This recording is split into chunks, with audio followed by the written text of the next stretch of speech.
Okay, picking up where we left off, we just finished talking about the cleaning techniques. This one for Chapter 9, page 501. The next one talks about the date conversion tool. If you remember how we converted different date formats and things of that nature, perhaps a date literal. How did we do date literals? That would be a good way of doing it. The next couple is on Chapter 10. So now we're talking about things like the break-even analysis. So I'm going to ask you some questions, and again, this won't be a super technical question, but it talks about when you're doing break-even analysis. I'm not even talking about the technique yet, okay? I'm not talking about what technique to accomplish that, whether you use GoalSeek or some goofy slider or something like that. But if you're trying to do break-even analysis, what do you use as the input, for example? That would be a good question. Well, the next one is those costing terms. Now, again, this is not an accounting class, but you need to kind of understand if, for example, a lot of people had problems with one of the previous homework assignments where I had, fixed cost and material cost per unit and labor cost per unit.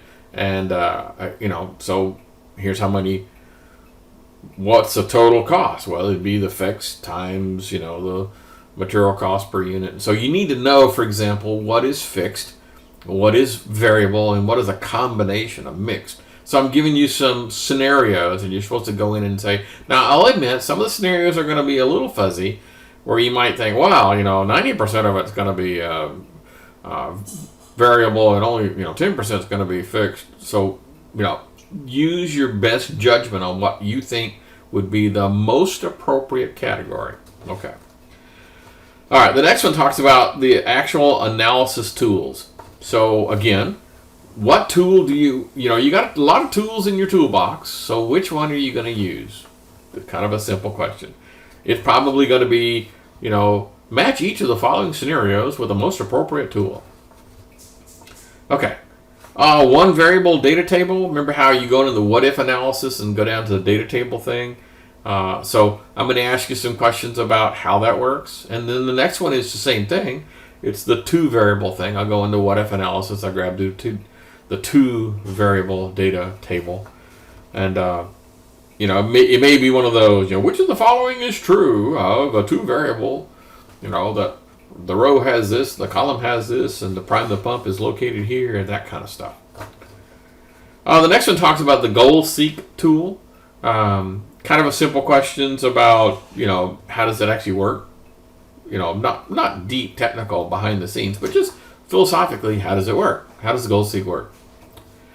The next one is a scenario manager, and we talked about how if you had three people in your company and each one of these people have a different view on how much sales that they expect you to have this quarter, how could you manage those together? How could you merge them together? How could you report those and see what the differences are, as an example? The next one is the dreaded solver. A lot of people had problems with previous homework assignments. Solver is actually a pretty good decent tool. So yeah, you need to kind of know like how this thing works and how is it different than some of the other tools. Okay. The next one is Chapter 11. So Chapter 11 is talking about the financial tools. Okay. So we are talking about which match each of the scenarios with the most appropriate tool. By the way, there's going to be an awful lot of questions like that at the beginning of each chapter. Okay. From here on, for Chapter 10, 11, 12, and 13, it's all the first question is going to be, match each scenario with available tools. Since I'm a very, very much a why type person and very less like, I have to look that up kind of thing. I want you to know what tool in the toolbox to use. Okay, let's continue. The next one talks about the payment functions.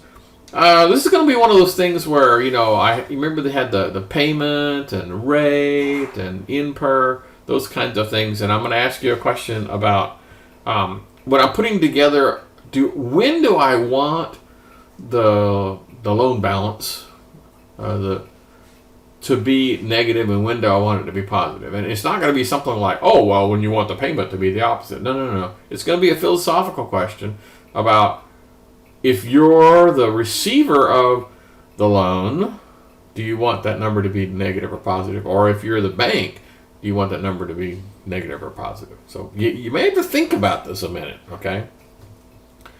The next one talks about cumulative interest, and it's going to be one of those oddities. There is an oddity in the cumulative interest guy, and so I'll ask you about that little oddity. The next one talks about the financial arguments. Remember how often there's like a type feature? There's an optional argument called type. Typically, it's about whether or not you wanted the payment to begin at the beginning of the period or at the end of the period. So is the payment due on the 1st or the 31st kind of thing. So I'm going to ask you some questions about, well, here it's optional and here it doesn't. It's not optional, it's mandatory, and here it doesn't appear at all, that kind of thing. So it's going to be a whole bunch of financial functions asking you which one of those takes the type argument. Okay, that kind of stuff. The next one basically talks about the payment principal and payment interest functions. What are they for? What are alternatives? Things of that nature.